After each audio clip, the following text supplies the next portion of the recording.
Stroje se rozjíždějí.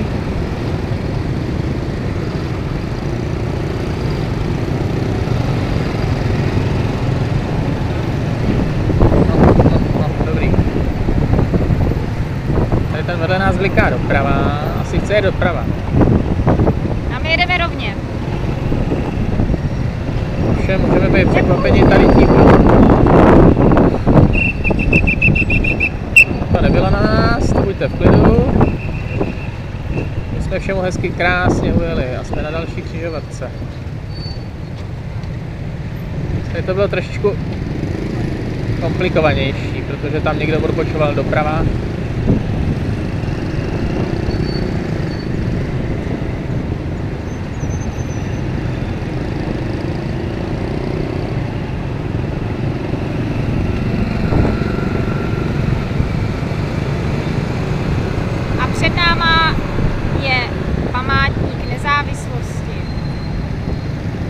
Se nachází na kruhovém objezdu. Tady je auto v protisměru, to je normální, jak už jsme zjistili. Schválně vyjedu, aby byl vidět trošku ten. A možná zkusím opět ten kruháček. Co ty na to? Já bych se do žádných velkých experimentů nepouštěla.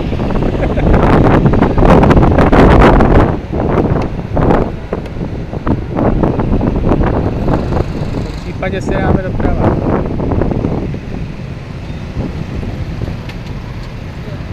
Tuk vedle nás. Nejhorší je držet stabilitu na místech, kde se...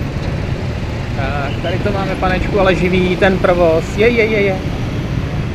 Jsme v první řadě. To je bezpečný trochu.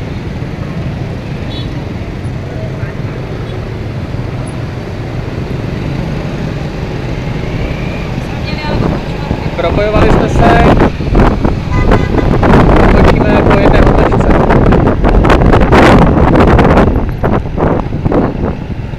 Tak ty opravdu chceš jet kolem. Už jedeme kolem. Nejlepší je, že oni z toho vnitřního prstence jedou až do odbočovacího pruhu. A nám se to povede takhle krásně projet asi.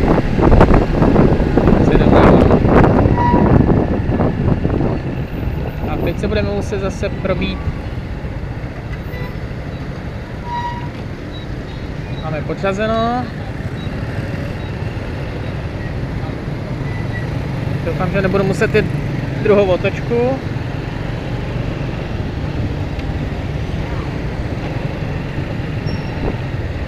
Záživný, tak a teďka už jedeme rovně.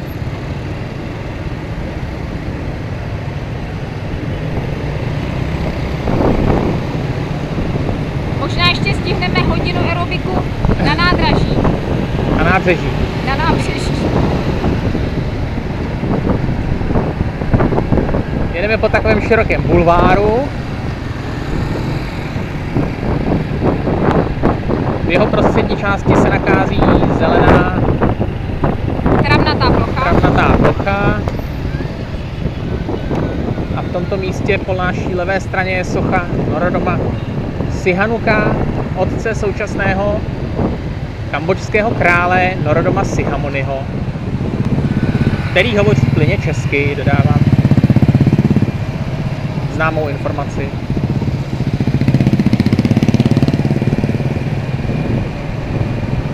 Stromečky pěkně blikají anebo svítí.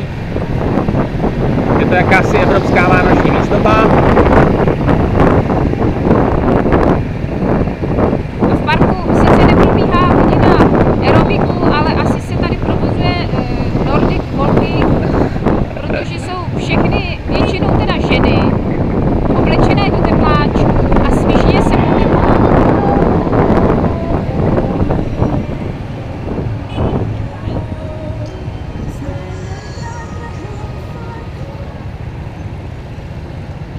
Tak budeme ještě točit dál.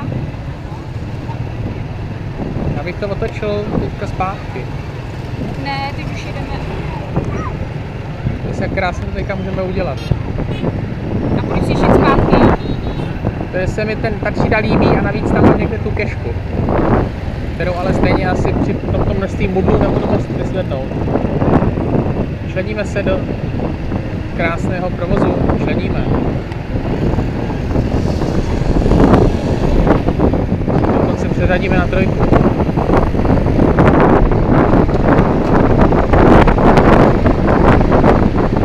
Tam uprostřed té sochy bylo hodně zaparkovaných motorek, tak tam když tak bych na 3 minuty zaparkoval. To je docela hezký místo na focení a na pohled.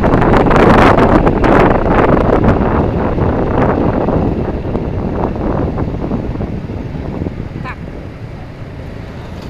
Parkujeme. Výborně. A jsme rádi, že jsme zaparkovali.